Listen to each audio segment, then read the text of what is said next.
Hallo, ich möchte euch kurz die Bücher vorstellen, die ich im Januar gelesen habe. Das waren insgesamt 4 Romane, ein Sachbuch und ein Gedichtsband. Den ersten Roman, den ich im Januar beendete, war This Side of Home von Reni Watson. Auf die Autorin bin ich aufmerksam geworden durch ein Video von Lucy Reeds. Und zwar hat sie beim Kwanzaa Reflectathon mitgemacht und dort das Prinzip Selbstbestimmung gehabt und dort ein anderes Buch von der Autorin vorgestellt, und zwar Piecing Me Together. Das Video werde ich unten auch verlinken. Dieses Buch, This Side of Home, ist nun ein Coming-of-Age-Buch. Maya und ihre Zwillingsschwester Nikki und ihre beste Freundin Essence sind seit Ewigkeiten befreundet und stehen jetzt gerade am Ende ihrer Schullaufbahn und die Frage ist, auf welches College, auf welche Uni sie gehen werden. Das heißt, es stehen große Entscheidungen an. Darauf sind sie zum Teil vorbereitet, das kommt ja nicht so plötzlich.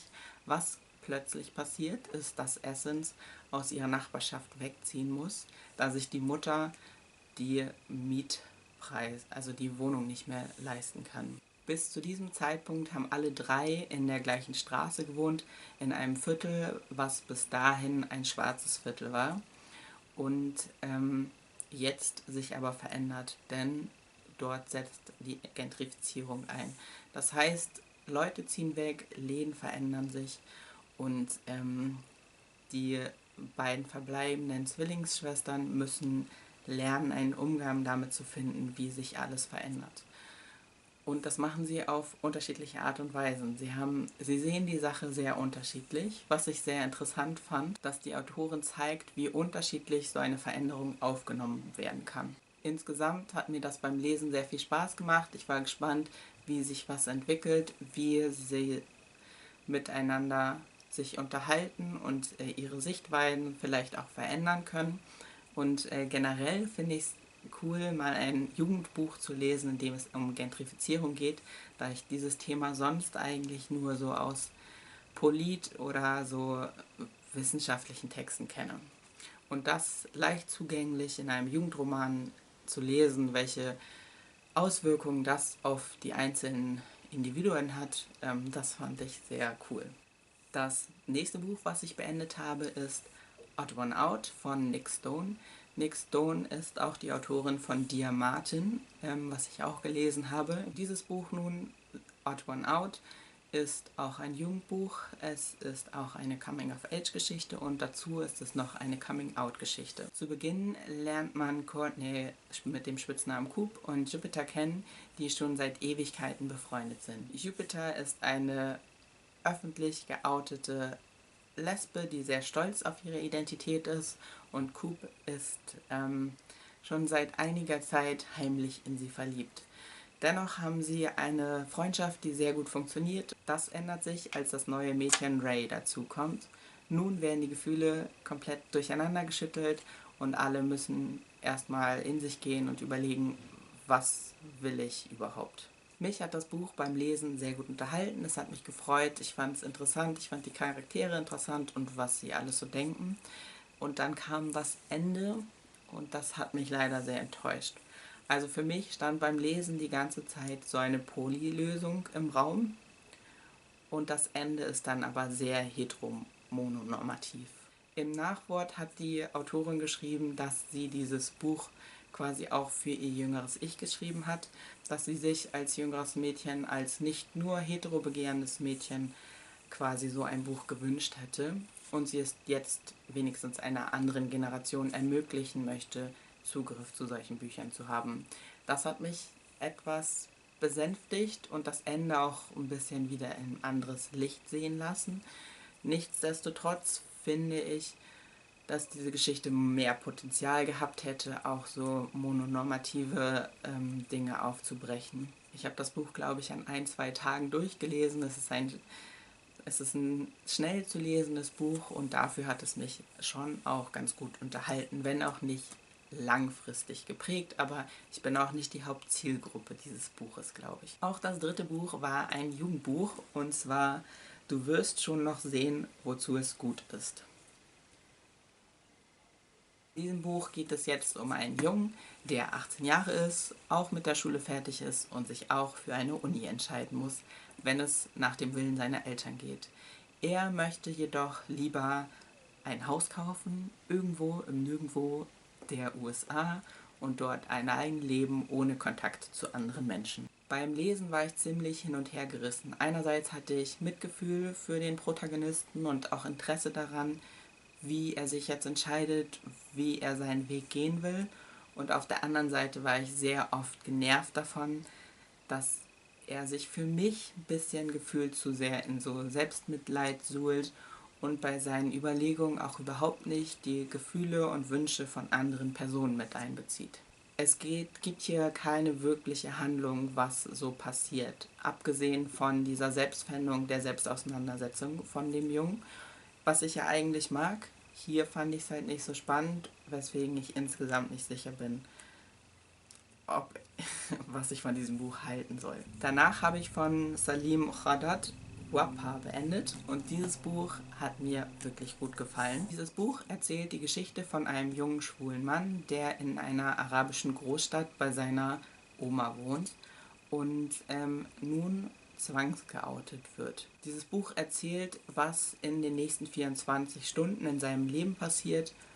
Einerseits, was wirklich passiert und andererseits geht es viel darum, dass er über sein bisheriges Leben reflektiert und überlegt, wie er zu diesem Punkt gekommen ist, um dann zu wissen, wie er weitermachen soll. Denn für ihn steht jetzt einiges auf dem Spiel. Die Beziehung zu seiner Großmutter ist sehr auf der Kippe und auch zu anderen Bezugspersonen ist die Frage, wie sie mit diesem Zwangsouting umgehen werden und ob er weiterhin Kontakt zu ihnen haben kann. Ich fand das Buch sehr spannend. Den Hauptcharakter fand ich auch sympathisch und hatte gefühlt einen guten Zugang zu ihm, sodass ich sehr emotional mitgegangen bin, sodass es mich noch einige Zeit nach dem Lesen weiterhin beschäftigt hat, was immer ein sehr gutes Zeichen für mich ist. Ich habe zu diesem Buch noch ein kurzes extra Video gemacht, wo ich noch ein bisschen mehr auf das Buch eingehe. Damit zu dem Sachbuch, und zwar Rest in Power, The Enduring Life of Trayvon Martin von Sabrina Fulton und Tracy Martin. Dieses Buch ist ein autobiografisches Buch, in dem die Eltern von Trayvon Martin kurz eine Zusammenfassung von ihrem Leben geben und auch von dem ihres Sohnes bis zu seinem tragischen Tod. Der Name Trayvon Martin ist wahrscheinlich einigen ein Begriff. Und zwar wurde der 17-jährige schwarze Trayvon Martin von einem weißen Nachbarschaftswatch-Chef erschossen. Der Täter wurde kurz verhört und danach freigelassen. Und es sah auch so aus, als ob es überhaupt keine juristischen Nachforschungen geben sollte. Dagegen setzten sich die Eltern zur Wehr und dieses Buch erzählt jetzt hauptsächlich, wie dieses Wehren aussah. Denn die Eltern schafften es mit Unterstützung von Juristinnen und engagierten Menschen in den Medien, eine richtige Widerstandsbewegung zu schaffen. Sie forderten, dass juristische Untersuchungen angestellt werden und der Täter auch dann belangt wird für seine Tat. Diese ganzen Diskussionen, die dann auch bundesweit in den USA passiert sind und sogar weltweit, auch nach Deutschland ist es zum Teil gekommen, waren ein wichtiges Ereignis für die Entstehung vom Black Lives Matter Bewegung. Ich fand, dieses Buch war einerseits inhaltlich sehr bereichernd. Ich habe das Ganze etwas besser verstanden, als ich überhaupt ich kannte halt nur die ganz groben Umrisse davon. Und auf der anderen Seite hat es die Fassungslosigkeit von den Eltern, wie rassistisch das Polizeisystem und das juristische System ist und auch wie die Medien zum Teil das berichten. Genau, damit hatten sie überhaupt nicht gerechnet und diese Fassungslosigkeit hat dieses Buch sehr gut weiter transportiert, sodass ich auch beim Lesen ziemlich krass davon mitgenommen wurde und es mich wütend und enttäuscht und fassungslos einfach bewegt hat. Und wenn Leute sich damit auseinandersetzen können und wollen, dann kann ich dieses Buch auf jeden Fall auch empfehlen. Und als letztes habe ich, nachdem ich immer stückweise dieses Buch gelesen habe, Heimatlos, Gedichte vom Edition Assemblage Verlag gelesen. Von dem Verlag habe ich das Buch auch als Rezensionsexemplar bekommen und entweder habe ich es schon oder in Kürze werde ich ein extra Video zu diesem Buch hochladen. Kurz zusammengefasst hat mir dieses Buch sehr gut gefallen. Es haben sehr viele unterschiedliche Autorinnen Gedichte dazu beigetragen, die sich rund um das Thema Rassismus und Migration drehen. Gute Gedichte sind für mich immer sehr persönlich, so auch in diesem Buch. Die AutorInnen erzählen von ihren eigenen Erfahrungen oder den Erfahrungen ihrer Eltern. Und dadurch, dass es so komprimierte Texte sind, muss ich mir auch für jedes Wort quasi mehr Zeit lassen, als ich bei langen Texten mir Zeit nehme. Ich persönlich bin nicht von Rassismus betroffen und deswegen sind es nicht meine eigenen Erfahrungen und trotzdem hatte ich das Gefühl, Zugang zu den Gedichten zu bekommen.